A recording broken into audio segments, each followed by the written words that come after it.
Importante é entender que para funcionar, você tem que se colocar no lugar do outro. Então, por exemplo, eu tenho a minha vinícola que está em Casablanca, mas hoje eu estou aqui apresentando vinhos que são de outros produtores do MOVE. Então a maioria dos paralelos é que a maioria da produção do Hemisfério Sul, por exemplo, a África do Sul, se concentra em 30, 32, 33. Então tá no paralelo 40 significa que é uma região muito fria.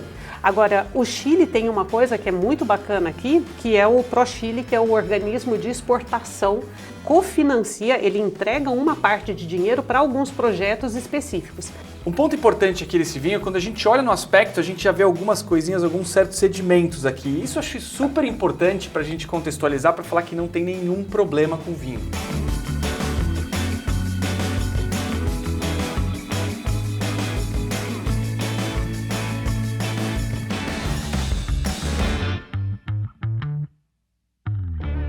Olá, eu sou o Paulo Bramer e muito bem-vindo ao Versus dos Jogos Sommelier.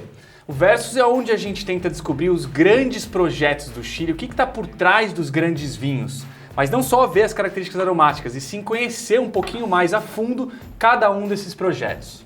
E hoje a gente está aqui com Ângela Mocchi, que faz parte do projeto MOVE e vai falar um pouquinho para a gente de como isso nasceu. Ângela, seja muito bem-vinda e como que nasceu o MOVE? Obrigada, é um prazer estar aqui em Santiago hoje falando em português e falando sobre o MOVE, né? O MOVE é uma associação de fato. O nome MOVE vem de Movimento de Vinhateiros Independentes do Chile.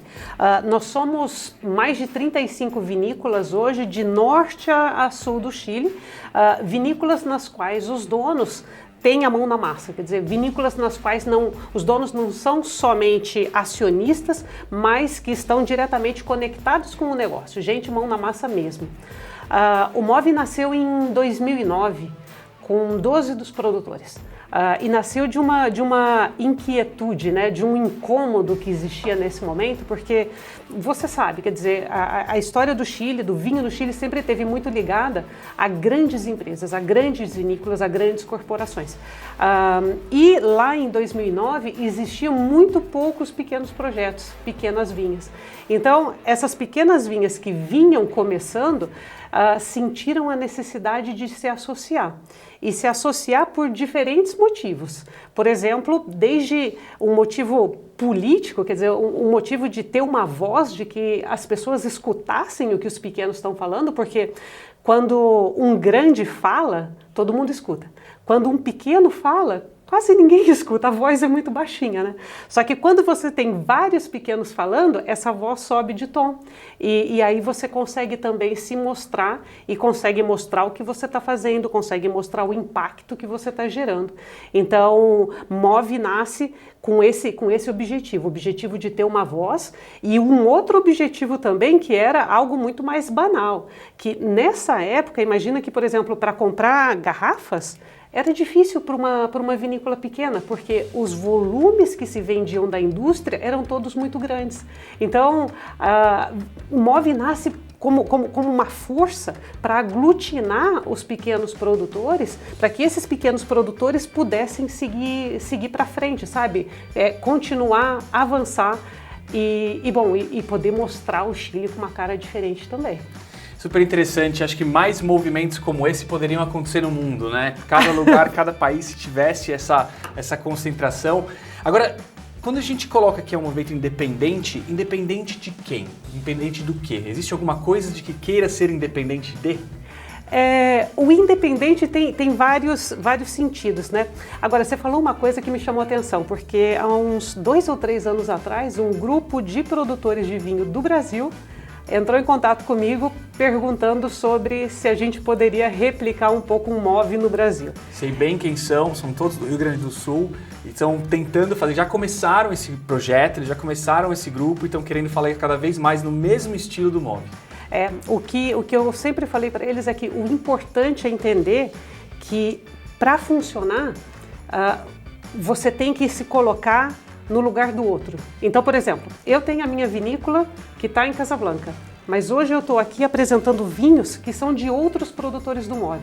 E quando você faz isso com prazer, quando você se entrega, é quando funciona o movimento. Então acho que a sementinha que todo mundo tem que ter quando está pensando em criar uma associação assim, é pensar sempre na generosidade, porque é a generosidade que permite que um grupo como esse funcione e que um grupo como esse hoje é tão potente, porque o MOVE, de alguma maneira, colocou um outro lado do Chile na palestra, quer dizer, em algum momento a gente fez alguma coisa tão importante que todo mundo começou a falar do MOVE e não mais dos vinhos clássicos do Chile. Então, isso é bem importante pensar. Quer dizer, no Brasil, se querem fazer alguma coisa assim, para que funcione, você tem que pensar não só no seu, mas você tem que pensar nos demais, porque você só vai ser grande na hora que você esquece um pouco do seu, deixa o seu um pouquinho de lado e trabalha pelos demais. Então, isso é uma coisa super importante. Agora, e o independente, ele vem no sentido... Tem várias conotações. Independente, alguém poderia pensar, por exemplo, que é independente da indústria que estava estabelecida naquele momento. Na minha cabeça, o independente vem no sentido de você poder trabalhar de maneira independente. Você não depender, é claro que você depende de todo um ecossistema, mas você poder trabalhar e poder mostrar o que você quer. De novo, a gente tem que sempre voltar no tempo, né? Naquela época era quase impossível fazer isso, porque você não conseguia aparecer. Então, na hora que vem um movimento independente, você começa a poder se mostrar, você começa, através do MOVE, poder mostrar vinhos que são diferentes, características que são diferentes, vinhos de vales diferentes, de variedades diferentes, vinhos que são mais independentes, que não são só aquelas 4 uvas lá do começo do Chile, quer dizer, a gente começa a falar de coisas diferentes. Então, já pegando o gancho da palavra diferente, eu queria entender um pouco o que o MOVE, o que vocês fazem que é diferente de uma indústria tradicional. Mas antes de colocar isso, já para começar, para enaltecer o jeito que vocês estão promovendo isso. Você vir aqui e não falar nada do seu vinho, ou seja, não mostrar, aliás, vamos falar do seu vinho, mas não vamos mostrar, não vamos provar o seu vinho, é super interessante e mostra o que eu acho que tem que ter muito no mundo do vinho, com essa generosidade, mas também imparcialidade. Os grupos têm que se juntar de maneira genuína. Exato. Tem que ser genuíno, porque se não é genuíno, não funciona. Então, é por isso que eu estava te comentando, sabe? No MOVE, a gente conseguiu fazer isso de uma maneira orgânica.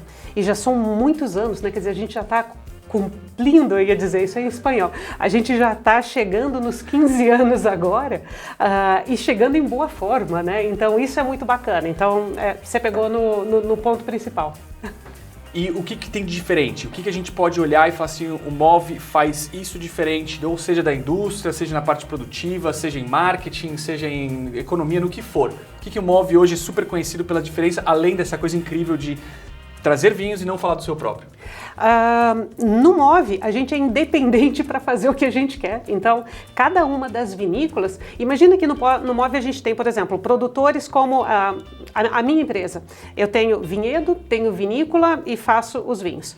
A gente tem no MOVE gente que tem vinhedo e não tem vinícola. A gente tem gente que tem vinícola e não tem vinhedo. A gente tem gente que não tem vinícola, não tem vinhedo e faz vinhos ainda assim. Então, a forma de fazer vinho é de como cada um define, é independente. A gente não tem regras, então não tem aquela coisa, no MOVE só vai entrar vinho que tem um determinado perfil. Não, no MOVE vai entrar vinho do jeito que o produtor quer fazer. É claro que a gente tem uma linha base, que é uma linha de vinhos que sejam bem feitos. Mas o que a gente valora muito no MOVE é que, por exemplo, se você me diz que você vai fazer um vinho num determinado estilo, o que está na garrafa seja o que você está me falando. Então, essa verdade esteja na garrafa. O MOVE tem vinho de todo lugar. A gente tem desde o norte do Chile, Vale do Elqui, até Rio Bueno. A gente vai provar um Sauvignon Blanc hoje que é espetacular, que vem de Osorno, lá no sul do Chile.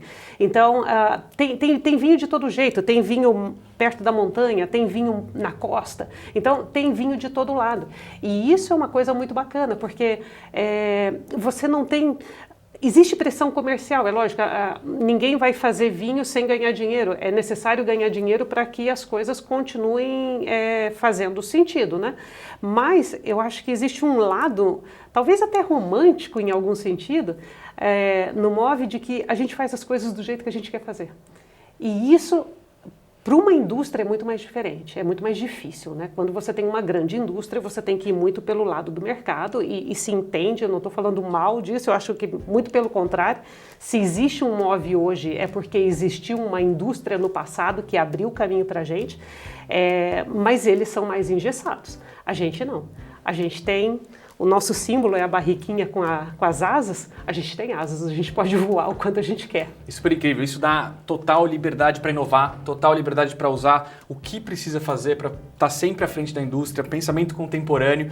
Mas se pudesse definir o MOV em um grande objetivo, se tivesse um grande objetivo em uma frase, assim, como que você poderia colocar? Ufa, essa é difícil. Uma frase, eu acho que pode ser um parágrafo, pode ser uma página, se quiser. Não é só para entender de uma forma resumida qual é o grande objetivo do MOV. O objetivo do MOV sempre foi ter uma voz, ser escutado e gerar reflexo dentro de uma indústria, já seja no Chile, já seja fora do Chile. Então, por exemplo, te dou um exemplo que é muito particular, mas que é muito importante. Quando o MOV começou, a gente, não sei, se fazia um evento, se começou a fazer um pouco de barulho, existia até um movimento um pouco de peleia, colisão. De briga, de colisão com a indústria estabelecida. Isso foi como as coisas começaram. Hoje, aqui no Chile, a gente tem um ministério que chama SAG, que é o nosso Ministério da Agricultura, e dentro do SAG existe uma mesa vitivinícola. E essa mesa é que define, por exemplo, as regras de produção de uva e de vinho no país. Hoje o MOV tem uma cadeira nessa mesa. Então, hoje, a gente influi nas políticas vitivinícolas do país. E isso é muito importante. Então, um pequeno exemplo, a gente tinha um produtor que tinha uma uva, ele cultivava uma uva, cultiva ainda, e essa uva não estava dentro da lista oficial das uvas de denominação de origem no Chile. Então ele não podia colocar o nome no rótulo. Através do MOV, dessa cadeira nessa mesa, da nossa voz ali, ele conseguiu colocar. Então, imagina que são coisas que de repente podem parecer pequenas, mas que são grandes, são muito grandes. Então, o fato de ter uma voz, já seja, por exemplo, por esse lado técnico, já seja porque a gente consegue hoje, através do MOV, chegar aos grandes comunicadores do vinho. A gente está conversando aqui hoje, a gente chega aos grandes comunicadores na Europa, a gente chega nos grandes comunicadores na Ásia, nos Estados Unidos. E isso é muito importante, porque a gente consegue expressar a nossa opinião, a gente consegue expressar a forma como a gente vê o vinho no Chile e a cultura do vinho aqui. Todos os contatos que eu tive com o MOV sempre me pareceu muito organizado, muito esclarecido. Sempre querendo falar de uma pauta muito clara, as degustações sempre foram bastante inovadoras, bem engajadas, com pessoas que queriam falar sobre vinho e não necessariamente seu projeto próprio, como melhorar cada um de seus projetos, coisa que é difícil você ver em todo mundo. Como que vocês fazem essas pautas? Vocês se reúnem uma vez por mês? Como que acontece? A gente tem uma diretoria, né? Então a gente tem um presidente, 7 diretores e depois a gente tem as comissões. Então tem diferentes comissões. Uma das comissões é a comissão que trabalha exatamente o que você está dizendo. Feiras, ativações. Exatamente, comunicação. Então, daí vem os formatos que a gente apresenta. Às vezes, se você sempre for pensar num formato tradicional, às vezes fica meio chato, né? Não sei, acho que a gente vem fazendo isso bastante tempo. O mundo do vinho tem tanta enochatice que é impressionante. A gente é um movimento que tenta modernizar, mas é tão tradicional de maneira geral. Então, sempre quando a gente vê alguma coisa nova, é um respiro fresco, assim, né? Então, mas é por isso que a gente gosta de fazer as coisas um pouco diferentes. Por exemplo, ultimamente a gente tem apresentado os vinhos em duplas. Então, a gente fala de um determinado tema e pega 2 vinhos que estão dentro daquele tema, mas que você pode ver contrastes entre eles, sabe? A gente chama isso de MOV em contrastes. E é muito bacana, porque você consegue ter uma outra perspectiva também, né? Não só aquela perspectiva do, hoje vamos degustar tal uva, ou hoje vamos degustar tal região, ou hoje vamos degustar tal safra. Não, vamos sair disso, abrir um pouquinho mais a cabeça, a gente gosta. E tem o lado também que no MOV, todo mundo aqui No Chile se chama empresário e empreendedor, né? Nós somos todos empreendedores, então eu acho que para ser empreendedor você tem que ter uma cabeça que está bem aberta e que está funcionando em muitas coisas, porque o empreendedor ele não está só vendendo, fazendo, ele está fazendo de tudo. Então eu acho que a cabeça do empreendedor de uma maneira geral é muito ampla e a gente está sempre pensando um pouquinho fora da caixa, né? A ideia é sempre pensar fora da caixa para poder fazer a coisa um pouco mais divertida também. Engraçado ver esse toque de linguagem. Eu já falei uns 2 peros aqui, olha que eu nem falo tão bem espanhol. Mas agora acho que vamos para a parte principal aqui, que é a degustação. A gente vai falar daqui a pouco sobre critérios de qualidade, sobre como que funciona esse board de qualidade, etc. Mas antes disso, vamos degustar e vamos começar com a nossa primeira cata, nossa primeira degustação. Eu queria que você apresentasse esse primeiro vinho, esse primeiro projeto. Opa! Vamos lá. A gente vai falar de Trappist hoje. No primeiro, Trappist Sauvignon Blanc. Trappist, dessas histórias bonitas do MOV, né? Trappist são 2 sócios. Um deles é enólogo e um outro que é o amigo. Ele trabalha, o Rodrigo trabalha numa outra vinha aqui no Vale do Colchagua, é um cara muito reconhecido. E ele tem esse amigo que, de muito tempo, que sempre dizia para ele que eles queriam fazer vinho juntos. E isso passou durante muito tempo, a coisa vai acontecendo, e ele tinha um terreno lá em Osorno, na entrada da Patagônia, Rio Bueno. E um dia ele meio que recebeu um ultimato de um amigo, e falou, olha, a gente tem que fazer isso. E ele aceitou. E foram, e plantaram Sauvignon Blanc, Chardonnay, Pinot e Riesling. Mas pensa que isso é literalmente a entrada da Patagônia, quer dizer, a gente está falando frio, extremo sul do Chile. Inóspito. Isso aqui é a gente tem um termo aqui no Chile que a gente fala que isso aqui é uma volada. É uma coisa de louco, sabe? E é uma coisa de louco. Realmente, eu conheci esse projeto, eu já tinha provado alguns vinhos deles e é a primeira vez que eu provo essa safra do Sauvignon Blanc. E no aspecto ele está muito clássico de uma uva que não tem tanta pigmentação, ela tem essa característica super vívida, brilhante, e quando você coloca no nariz, essa beleza de tipicidade da variedade, quando ela está feita no seu melhor de qualidade, ela não tem só o verdor, ela tem essa característica de gramínea, etc., mas principalmente essa salinidade. Essa nota aqui meio que marinha que está aparecendo, que acho que é o que mais convida o nariz voltar para a taça e você querer beber o mais rápido possível. É bem isso. Bom, lá eles estão numa parte tão austral, tão ao sul, que normalmente quando você vai estudar uva, né? Você fala da pinta, né? Que é quando muda a cor da uva. Pintor em português, o pintor. Normalmente se fala que, sei lá, 1 mês e meio depois... Se colhe. Eles levam muito mais tempo. Muito mais tempo. Então, eles têm uma fenologia completamente diferente. Não é o que a gente está acostumado. Só vou explicar.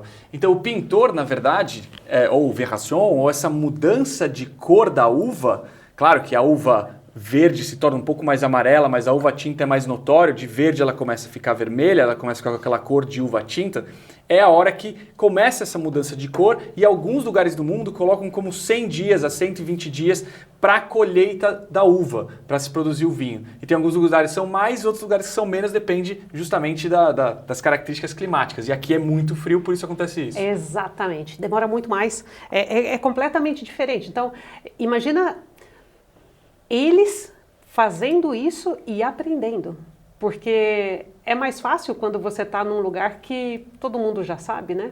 Agora, quando você vai para um lugar tão inóspito, tão frio, com características tão diferentes, você tem que aprender. E isso aqui é o que a gente tem. Ótimo, vamos para a boca agora e vamos ver como é que ele está, se ele segue a linha do nariz.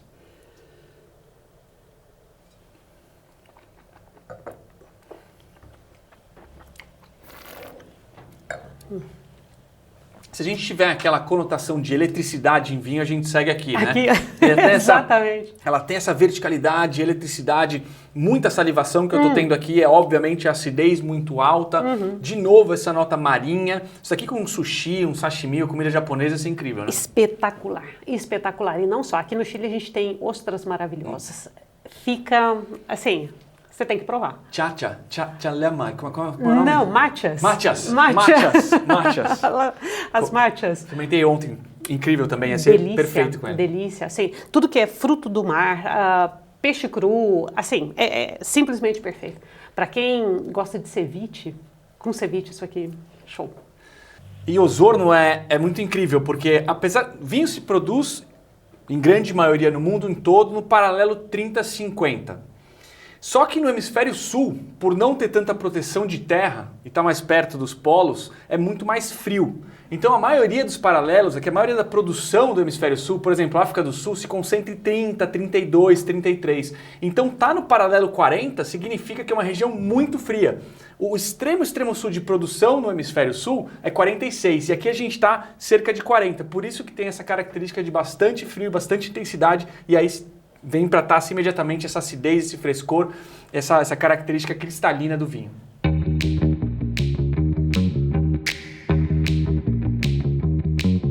Agora a gente entra no segundo bloco do programa, onde a gente vai falar um pouquinho da estrutura e do tamanho de MOV. Em relação aos objetivos que a gente tem na forma de atuar, o movimento e quanto isso mudou comparado com o começo. Vamos pensar aqui 10, 15 anos atrás, como era e o que é hoje, de maneira geral, para a MOV. Os objetivos se mantêm, quer dizer, os objetivos não mudaram, mas eu acho que a gente evoluiu, né? A gente criou, tem mais estrutura agora, tem mais gente, tem mais vinhas dentro do MOV também. A gente tem essa estrutura de diretoria, antes a gente não tinha os comitês, agora a gente tem comitês. Eu acho que a gente melhorou, no sentido também de se organizar mais. A gente às vezes brinca que a gente diz que o MOV é uma associação organizada desorganizadamente, porque é verdade.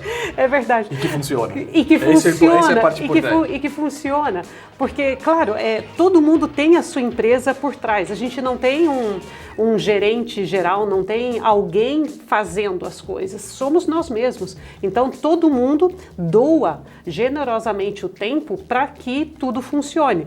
Mas, às vezes, claro, o meu tempo não é o mesmo tempo do outro. Então, as coisas ali, às vezes, se topam, se batem e tal. Mas no final, tudo funciona. Eu não sei como, você não me pergunta, mas no final, tudo funciona. Era isso que eu ia entrar um pouco, eu queria entender um pouquinho como se governa ali dentro, como que se funciona como empresa, mas principalmente como se financiam. Hoje são mais de 20, né? São mais de 20 vinícolas. São 35 vinícolas. Então como que isso é financiado e como se gerenciam? A gente tem cotas, né? Então todo mundo paga uma cota todo mês e o dinheiro da associação vem daí. Agora, o Chile tem uma coisa que é muito bacana aqui, que é o ProChile, que é o organismo de exportação do Chile, igual como tem a Apex no Brasil, por exemplo. E, por exemplo, o ProChile, ele realiza algumas atividades em que ele cofinancia, ele entrega uma parte de dinheiro para alguns projetos específicos. Então, por exemplo, no passado a gente fez MOV Nights no Brasil, a gente fez apresentação do MOV para jornalistas e tal. E essas atividades, todas elas contaram com uma parte do dinheiro que veio do ProChile, via Estado, e uma parte de dinheiro que vem do MOV através das cotas que todo mundo paga. Então é assim que funciona. A gente também faz uma festa, que é espetacular. Chama MOV Night. MOV Night todo novembro, normalmente a segunda sexta-feira de novembro. E aí a gente vende as entradas. Estão todos os 35 sócios do MOV lá, todo mundo colocando, a gente colocando os vinhos para o pessoal provar, conhecer e tal. Muita música boa, comida boa e, bom, o resultado dessa festa também vai para o caixa do MOV. E, além disso, a gente ainda tem um clube, que é o Clube MOV. Então, quem compra a assinatura do clube, né, recebe os vinhos todo mês em casa e, de novo, o resultado dessa venda também vai para o caixa do MOV. Então, um pouquinho aqui, um pouquinho aqui, um pouquinho aqui, a gente faz o bolinho. Se eu não me engano, eu fui em uma MOV Night, que foi em São Paulo, e foi muito legal. Então, teria que ter mais MOV Night no Brasil, para ter essa diversão e mais gente consumindo vinho, que eu acho que é o mais importante em relação a essas ativações para o consumidor final. Eu queria falar um pouco sobre a qualidade. Aqui, como se trata de um grupo de pessoas, etc., existem, obviamente, crivos diferentes. Acho que a primeira ideia que a gente quer tentar estabelecer aqui que não é que vinícolas maiores fazem vinhos piores. Não. Acho que primeiro essa separação de que não é porque é uma vinícola boutique pequenininha que vai fazer o vinho dos sonhos mais maravilhoso do mundo. Acho que tem qualidade em todos os setores, em todas as categorias. Exato. Então como é que é o crivo de qualidade? Como se faz aqui para barrar vinhos que não estão numa qualidade específica? Ou se pode, se não pode? Como que isso funciona? Para isso a gente tem a diretoria. O que acontece? Quando alguma nova vinha quer entrar para o MOV, uma das linhas, uma das coisas que ele tem que cumprir é mandar os vinhos para avaliação. Uma das coisas, depois tem outras, mas uma das coisas é mandar o vinho para avaliação. E na diretoria se vai avaliar esses vinhos e se decidir se esses vinhos estão de acordo ao padrão MOV. E o padrão MOV ele é muito amplo no sentido que é difícil você definir qualidade, né? Porque qualidade você tem tantas maneiras de definir, você pode desde, sei lá, os pontos do crítico A, do crítico B, do crítico C, e eles vão ser diferentes para começar a história, né? Ou você pode falar de tantas outras coisas, mas o que a gente está buscando é que sejam bons vinhos, vinhos bem feitos. E vinhos que sejam condizentes com a história que está se contando naquela vinha. Mas não se parte daquele princípio que é, na minha opinião, errado, que não existe vinho ruim, depende do gosto da pessoa. Na verdade existe, tem vinhos mal feitos e tem vinhos que não são bons tecnicamente falando. A pessoa pode até gostar, mas tem alguma coisa errada com o paladar dela. Exato. Agora o ponto principal aqui é que existe sim um crivo de qualidade. Existe um crivo de qualidade que é, assim, se a gente for partir do zero, a gente vai dizer não tem defeito, né? Mas eu acho isso tão negativo, pensar assim, mas um vinho que não tem defeito é meio obrigatório, mas tem muito vinho que tem defeito e tá por aí, né? Eu gosto de uma escala de qualidade em algumas títulos de escolas, etc., que colocam como defeito, pobre, aceitável, bom, muito bom, excelente, etc. Mas pelo menos tem uma definição entre um e outro. Exato. Defeito é uma coisa e vinho ruim é outra. É outra, claro. Isso tem essa característica muito bem definida. E aí, uma curiosidade que, se vocês, nesse crivo, nesse diretoria, nesse board técnico, etc., quando eles provam alguns vinhos que tem um certo feedback a ser passado, vocês trocam essa informação, por exemplo, olha, esse vinho poderia estar acontecendo isso, e tem essa discussão aberta, vai com o peito aberto para discutir melhorias entre as vinícolas? A gente tem muito, quando a gente tem, como que eu chamo isso em português, assembleias. A gente tem 2 assembleias anuais. E nessas assembleias anuais a gente sempre tem os vinhos de todo mundo. Todo mundo leva seu vinho. E claro, aí nessas conversações rola de tudo, né? A gente também já fez em assembleias degustações técnicas de determinados vinhos. E aí todo mundo discutindo sobre determinados vinhos. Não dá para colocar o vinho de todo mundo, porque com 35 vinícolas, cada uma fazendo entre 5 e 10 vinhos é impossível. Mas, por exemplo, para quem quer entrar, a forma de entrar no MOV é através de um padrinho. Então, o padrinho vai receber o feedback e ele tem a obrigação de passar o feedback para quem está postulando. Muito legal, muito bacana. Então vamos continuar falando de qualidade, vamos provar o segundo vinho. Opa! Como é que a gente está com o segundo vinho? Qual é o projeto? Me fala um pouquinho dele. Moreta. Moreta é um projeto de mulheres. É a Maria José Ortuza e a Natália Poblete. São 2 enólogas. Elas sempre foram amigas. Olha que história bonita. Elas sempre foram amigas, estudaram juntas e durante a faculdade elas combinaram que iam fazer vinho juntas. Mas depois é aquela coisa, né? Você sai da faculdade, uma vai para um lado, a outra vai para o outro e a vida anda. Até que elas se reencontraram e chegaram à conclusão que era o momento de se juntarem para lançar um projeto. E aí nasce Moreta, um vinho de mulheres. Muito legal, assim, só olhando o rótulo, tem tanta coisa interessante que o mundo atual, pelo menos a parte de estudiosos, os geeks, etc., olham para ele, leem e começa coisas interessantes, por exemplo, Chenin Blanc. Chenin Blanc é uma uva que está começando a ganhar muita notoriedade, já é, claro, super conhecida do Vale da Loire, regiões como Vouvray, como Savinier, mas hoje no mundo, começando a fazer vinhos de super qualidade na África do Sul, África do Chile Sul, e Argentina. Todos esses países começando a fazer com clara qualidade. E aí a gente coloca ali e chama vinho de velo, né? Que é outra coisa que todo mundo começa a ganhar muita atenção, que provavelmente é aquele véu de levedura. Véu de levedura, exatamente. O véu que tanto se associava a Jerez, né? Foi onde nasceu tudo, né? Mas é um vinho de velo, significa que cresceu uma capa de leveduras em cima do vinho e essa capa de leveduras dá um sabor e um aroma muito particular para o vinho, que é o que a gente vai ver aqui agora. Um ponto importante aqui desse vinho, quando a gente olha no aspecto, a gente já vê algumas coisinhas, alguns certos sedimentos aqui. Isso eu achei super importante para a gente contextualizar, para falar que não tem nenhum problema com vinho. Quando se vê sedimento no vinho, não é sinal de problema. Obrigada por isso. É verdade.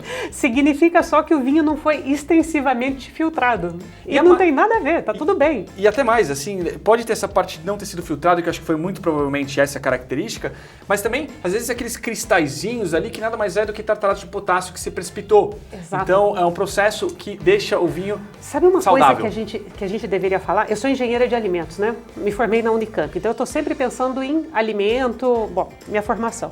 Tartarato de potássio, para quem não tem a mínima ideia do que é, se a pessoa gosta de comer suspiro, aquele suspiro durinho que faz croque. Do bolo de morango? Isso, suspiro do bolo de morango.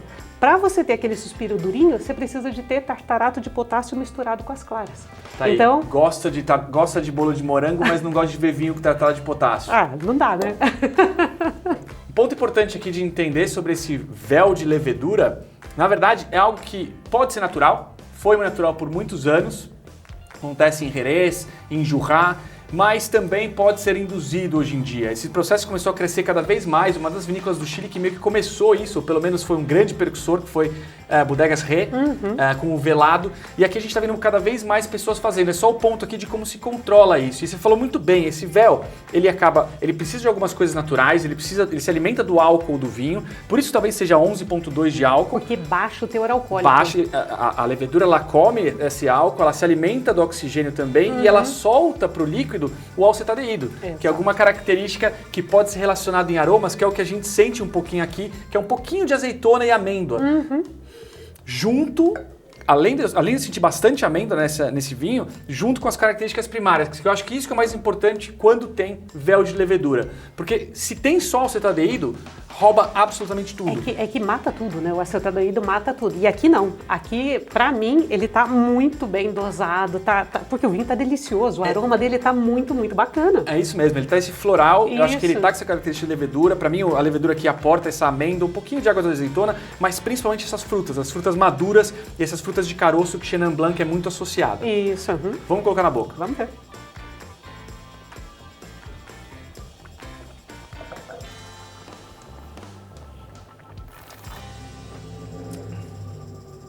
Fresco, essa acidez muito presente. Agora, quando a gente fala de levedura, ela, de novo, ela aporta muito mais essa característica aromática do que de fato da textura. Mas também tem um pouquinho, né? Mas tem na boca você sente, né?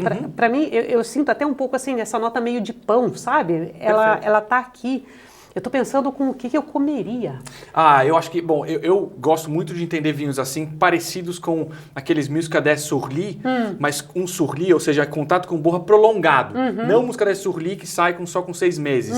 Eles que estão com um contato um pouco mais prolongado, que te dão um pouco mais de estrutura. Para mim, me lembra marinho aqui, para mim lembra mar. Então, algumas coisas de peixe, um pouco peixe frito, alguma coisa assim. Isso que eu tava pensando, assim, belisco, né? Isso, belisco. Exato, lambari. Lambarizinho frito, um pouquinho no molho tartar e já um camarãozinho frito aqui, uma praia. Mas olha, eu também iria até com alguma coisa que se faz com vinhos que passam por levedura em Jerez mais rápidos, ou seja, com menos contato, que é amêndoa fresca.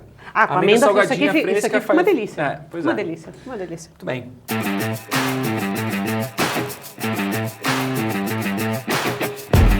Chegamos ao bloco 3 do programa, onde eu e a Ângela vamos responder algumas perguntas que estão nas redes sociais. Pergunta número 1. Alguns vinhos podem ter certificação para celíacos. Você sabe dizer em que processo o glúten pode ser utilizado? O glúten? Não. Não, desculpa, é que quando a gente exporta para o Brasil, a gente tem que colocar lá, né? Não contém glúten. Não contém glúten.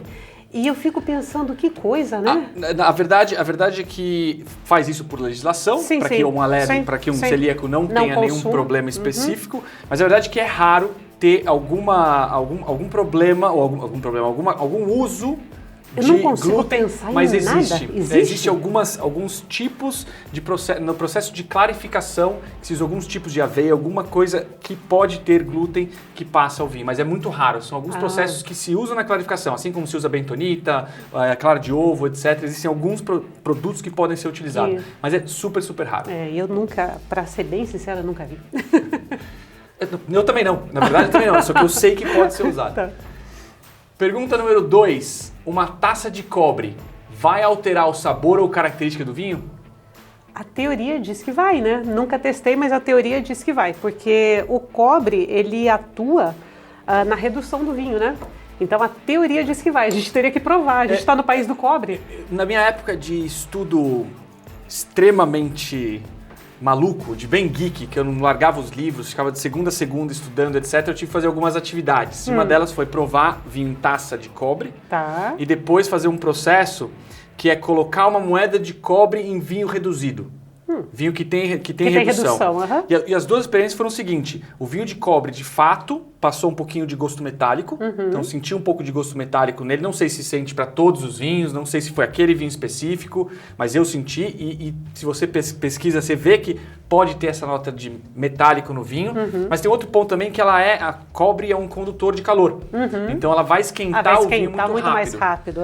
E a moeda de cobre também é uma experiência interessante. Já aconteceu de forma positiva e negativa, no sentido de deu certo e deu errado, aonde eu usei uma moeda de cobre em vinho que estava muito reduzido e acabou que a redução foi para o vinho, foi para a moeda de cobre. Então ela perdeu um pouco essa característica aromática. Melhorou o vinho. Não a ponto de ser servido, mas a característica aromática que estava sentindo, que era aquele ovo podre, etc., meio que ficou um pouquinho menor e sentiu um pouquinho mais de fruta no vinho. Bacana, hein? Bacana. Ciência. Agora a gente vai para a próxima degustação, nosso vinho número 3. Ângela, mostra pra gente do que a gente vai falar. Agora a gente vai falar de Laura Hartwig. Laura Hartwig é um dos produtores mais clássicos, eu diria, do MOV. É uma família colchaguina, eles estão em Santa Cruz.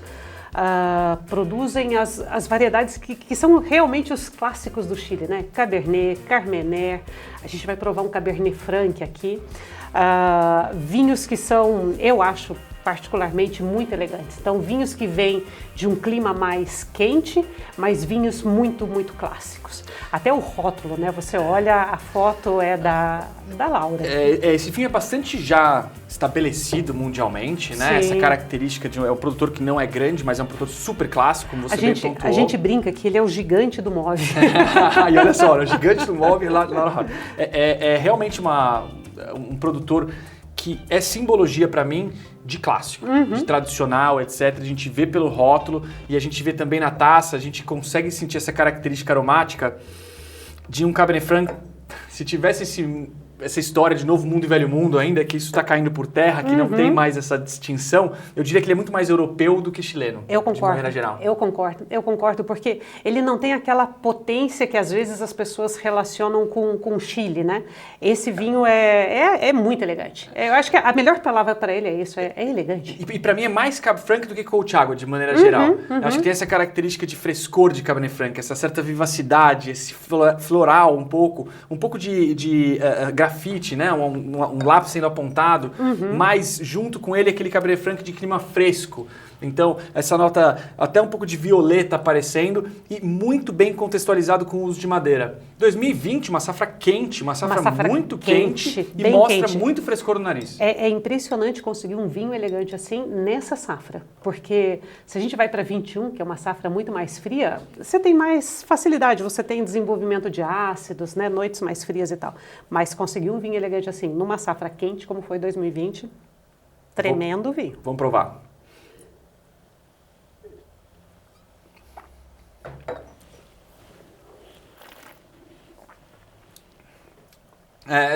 Para mim, um vinho que mostra exatamente essa característica de elegância, de tradicional, um tanino de Cabernet Franc bem não duro, mas ele é bem vertical. Tá presente. Ele é bem presente, a linha condutora do vinho é esse tanino fino de grão, meio granular aqui, de muita qualidade, mas com uma fruta fresca. Para mim, de novo, às cegas, eu talvez não levaria para 2020, talvez não levaria para uma safra muito quente. Não me parece uma fruta sobremadura, etc. Mas aí pensando no produtor, claro que pode ser, isso não tem tanta... tem mais consistência de safra quente e fria, né? Exato. Tem a mão, né? Tem a mão, o Alejandro, que é quem leva a Laura Hartwig hoje, ele é viticultor, ou seja, ele é um cara de campo. Exatamente. E eu acho que você consegue perceber isso aqui, quer dizer, uva bem feita, uva colhida no ponto certo e que mostra essa elegância na taça. São as mãos do Alejandro aqui. E é um vinho que eu não vi, eu imagino que por ser Coltiago, etc, deve estar 14 e tantos por álcool. Não se sente isso. Não se sente absolutamente equilibrado. Totalmente fresco, totalmente em equilíbrio, com essa fruta fresca e um Cabernet Franc elegante. Exatamente.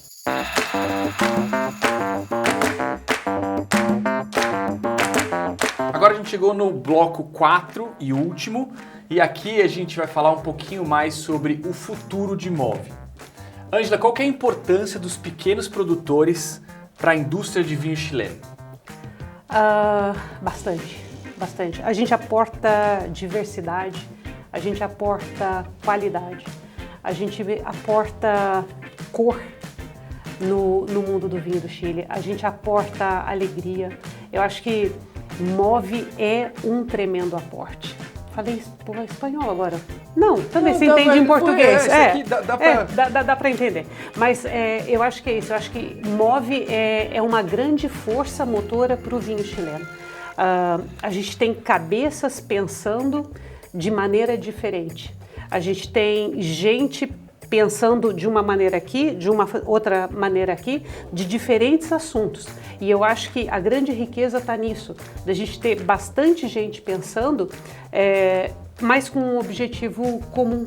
A gente consegue mostrar um Chile muito mais diverso, e diverso em áreas de elaboração, em variedades, em métodos, em formas de pensar, origens. A gente tem chilenos, a gente tem estrangeiros, a gente tem enólogos, a gente tem médicos, a gente tem um caldeirão muito rico no Move.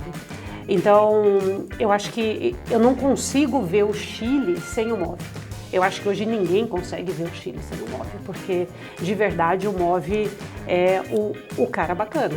É o cara bacana, é a moça bacana, acho entendeu? Que todo mundo quer falar com o Move, todo mundo quer receber Move, todo mundo quando vê Move em relação a uma degustação, eles querem degustar os vinhos Move para entender. Acho que tem a parte também, até um pouco de marketing, que as embalagens, os rótulos, são todos muito modernos, são todos muito, não descolados, mas, por exemplo, a gente tem um tradicional, mas que é lindo, né, que mostra essa característica de possibilidades, diferenças. E vendo e falando tudo isso, a primeira impressão que vem é que provavelmente vai aumentar quantidade de pequenos produtores e pequenas vitivinícolas, mas tem muitos desafios, né? Desafios econômicos, políticos. Então eu queria entender na sua visão se você acha que vai aumentar o número de pequenos produtores e mais pessoas indo para o movimento Move ou outros movimentos no mundo, ou isso vai diminuir com a pressão política, econômica e até a baixa de consumo estrutural? Olha, o Move colaborou, de novo, quando a gente chegou aqui, nós dois brasileiros chegando no Chile, 2011, Atílio e Mock são os sobrenomes, né? Ângela Mock e Marcos Atílio, nós dois brasileiros, a gente chegou aqui em 2011 para armar uma vinícola e um vinhedo no Vale do Casablanca. Mas quando a gente chegou aqui, o número de pequenos produtores era muito pequeno. E existia umas 300 vinícolas mais ou menos no Chile, como um todo, como país. Hoje, eu não saberia nem dizer quantos, mas apareceram tantos produtores novos, tantos, e estamos, porque eu me incluo nisso, estamos organizados em diversas associações. Move de longe é a maior de todas, mas existem outras associações que incluem, por exemplo, uma pequena agrupação do Vale do Casablanca, outra agrupação no Vale do Colchagua, outra agrupação que está no Vale do Maipo, outra agrupação que está no Itata. Então existem outras agrupações de pequenos produtores também. Então, Move deu um impulso para que muitas outras vinícolas apareceram. E eu diria que hoje já são mais, não sei, talvez umas 150 vinícolas só pequenas que existem no Chile. Que não fazem parte do Move, mas o Move ajudou de forma política no crescimento desses projetos. Exatamente. O Move, ele foi um motor. Imagina um pequeno produtor vamos para o sul do Chile. Um pequeno produtor que tinha um pequeno vinhedo e ele vendia essa uva para um grande produtor. Isso era o que acontecia no Chile, era o tradicional. Quando aparece MOVE, esse projeto começa a pensar, puxa, mas de repente eu posso fazer o meu vinho, eu posso comercializar o meu vinho. Então, o MOVE serviu como uma vitrina para que todos esses projetos começassem a pipocar. Muita gente jovem começando a pensar, bom, eu posso ir trabalhar na indústria, mas eu também posso ter o meu projeto próprio. Às vezes não tem o capital para começar, mas bom, eu posso de repente comprar uva aqui, eu posso arrendar uma bodega ali para poder fazer o meu vinho e assim eu posso começar. Eu não tenho tanto recurso, mas eu posso começar de alguma outra maneira. Então, o MOVE mostrou uma outra maneira também de se organizar e de fazer vinho para os pequenos produtores. Então, por isso que eu estava te comentando, eu não consigo ver o Chile sem MOVE, não existe, porque o MOVE realmente foi um motor que propiciou a criação de todas essas vinhas novas que vêm. E mesmo que não estão associadas ao MOVE, mas o MOVE foi o motor que permitiu essa visibilidade. E é super importante esse contexto, porque existe uma redução de consumo global. Né? A gente tem o impacto da China evidente, principalmente para o Chile, Reino Unido. Existem alguns países que despontam aí como possível crescimento de consumo. O Brasil está entre eles, junto com a Índia, próprios Estados Unidos, etc. Mas existe uma questão onde a pressão de produção, às vezes, ela é muito evidente. Está aí Bordeaux deixando de ter vinhedos para plantar outro tipo de agricultura. Existe uma pressão madeireira no sul do Chile muito forte. Então, movimentos como esse são vitais para que sobreviva e continue esse universo sustentável de produção de vinho. Vendo tudo isso, também existe uma pressão no ticket médio.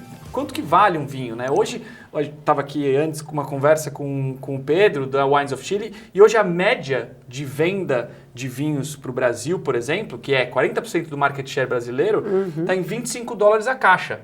Eu não imagino que não tenha um produtor dentro do MOVE que tenha vinhos meio que nessa linha de raciocínio, tem? Não, porque quando você está pensando nesse valor, necessariamente você tem que ter volumes gigantes e, em geral, você tem vinhos muito estandarizados, né? Perfeito. E como faz para uma indústria aumentar esse ticket médio? Você tem que pensar, porque na parte fácil produzir menos vinhos e vinhos de maior qualidade. Mas como se isso relaciona com o consumo global, né? Eu acho que o que a gente precisa é estimular o consumo, né? O ponto é o consumo. Então, eu acho que a gente tem que trabalhar na educação. Às vezes, educação, eu acho, talvez é uma palavra muito formal. Eu acho que o mundo do vinho, ele ainda é um mundo muito formal. No MOVE, a gente trabalha de uma maneira bem informal. Então, a gente não faz eventos de degustação, a gente faz festa, por exemplo. Porque é muito mais divertido você ter uma festa com vinho do que você ter uma degustação, todo mundo degustando tecnicamente e tal. Então, eu acho que tem que ter uma mudança de pensamento. Aqui no Chile a gente fala num câmbio de switch. Você tem que pensar um pouco diferente como você chegar no jovem, né? O cara novo que está começando ali, por que tomar só cerveja? Ou por que tomar só outras coisas? Não, vamos pensar em vinho. Eu acho que essa abertura de conversa é super importante de uma maneira mais profunda, porque muita gente fala isso, mas acaba que essa conversa fica no falar e não tem nas ações. A gente tem uma base de pirâmide muito pequena no Brasil, a base de pirâmide de consumo. A base de cima já consome vinho bem e muito. Claro. Aquele 2,7 litros por pessoa por ano não é real. Essa pessoa que consome vinho já está nos seus 40 litros. Ela já está nos seus 40, 50 e depois tem muita gente que não toma nada. O problema é a base, e aí acho que a base você falou uma coisa muito certa, é isso aí, festas, diversão, colocar vinho como alimento, como numa mesa de almoço e não necessariamente só na celebração do vinho ícone. Não, e também eu acho que, assim, de partida o Brasil tem uma imposição tarifária que é um negócio de louco, né? Então não quero nem entrar nesse assunto porque nós fomos importadores de vinho no Brasil, então eu sei exatamente os números como são horríveis, né? Não coloquem a culpa nos importadores, né? Coloquem a culpa em quem tem que colocar. A verdade a verdade é que a cadeia mesmo é uma cadeia de margem de lucro não necessariamente muito elevada. Exato. Para a cadeia saudável.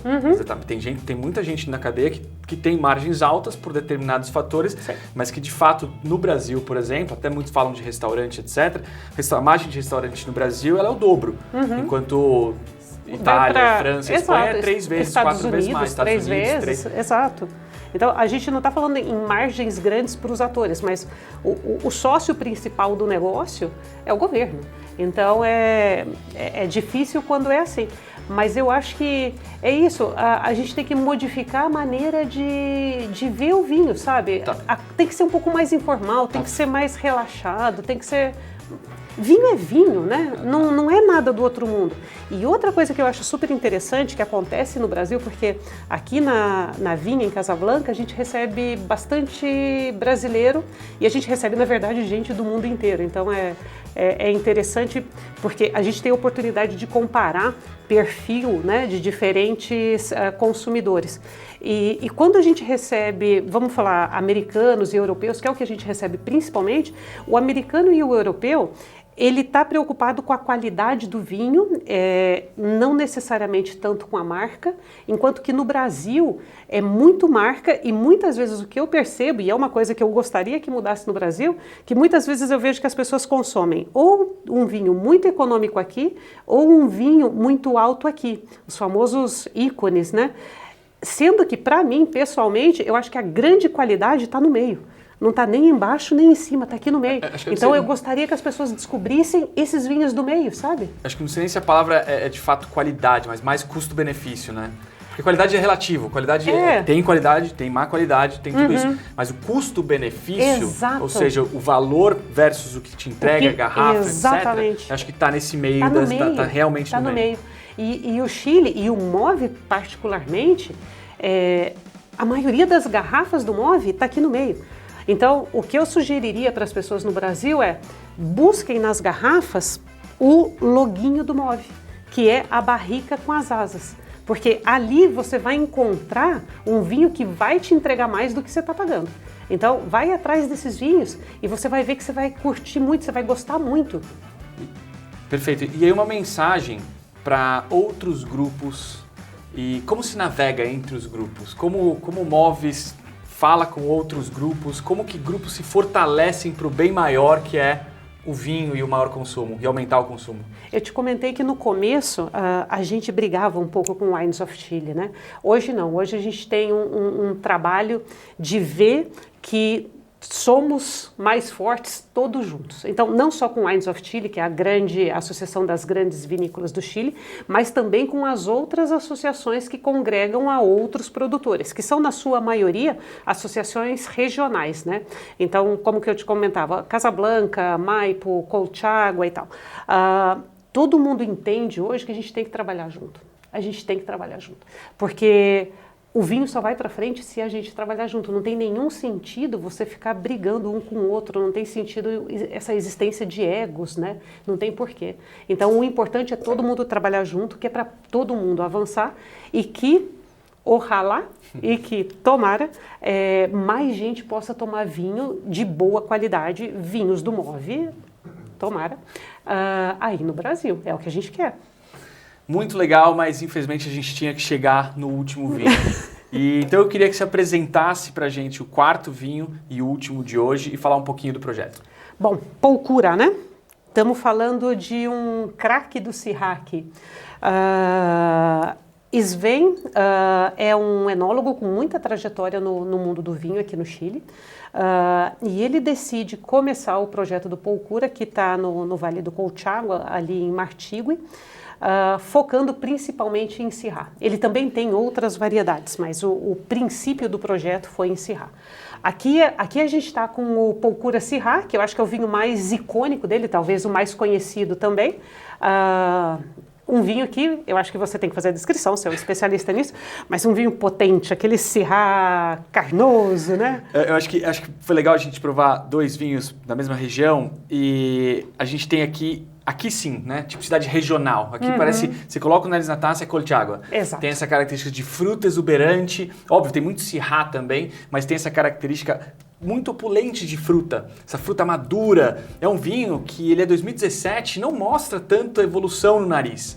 No aspecto ele tem essa característica de bastante profundidade de cor, mas no nariz você tem essas frutas negras, cereja preta, você tem bastante característica de amora, você tem um pouco de cassis até aparecendo. Tem uma característica de madeira, mas muito bem integrada, um pouquinho de defumado, não tem muita lactona, não tem muita baunilha, tem um pouquinho de chocolate talvez, de moca, né? Aquele café com chocolate, mas é um nariz bastante exuberante, bastante, ele brilha assim, taça, ele sai da taça praticamente. Vamos colocar na boca.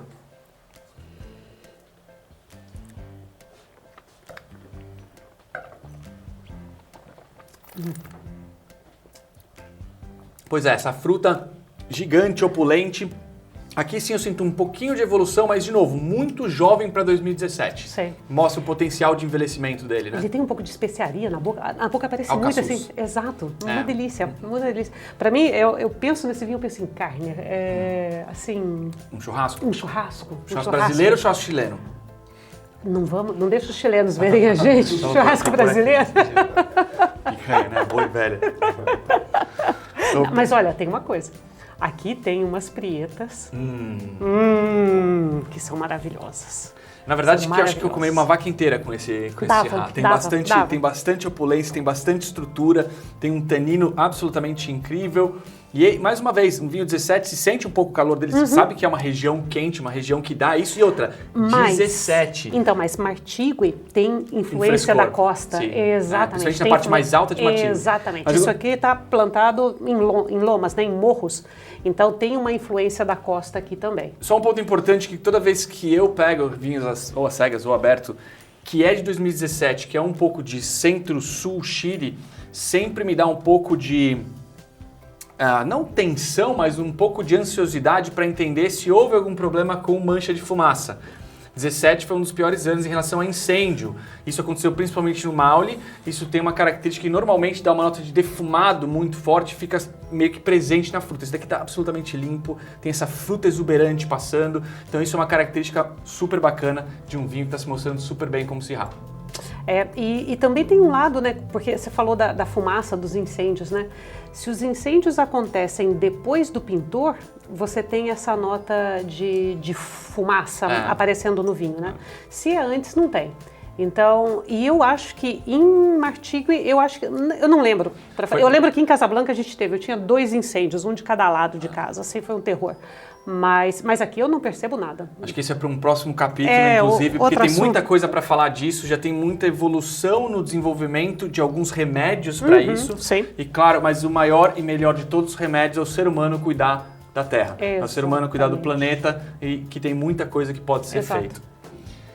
Eu queria aqui deixar o meu muito obrigado, Ângela. Foi absolutamente um prazer conversar, principalmente depois de uma semana intensa tentando falar em espanhol e aqui tendo uma conversa franca e aberta, maravilhosa.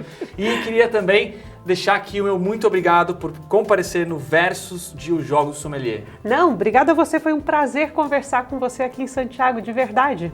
Saúde por isso. Saúde para vocês. E não se esqueça de nos seguir nas nossas redes sociais e se inscrever no nosso canal do YouTube. Foi legal, adorei.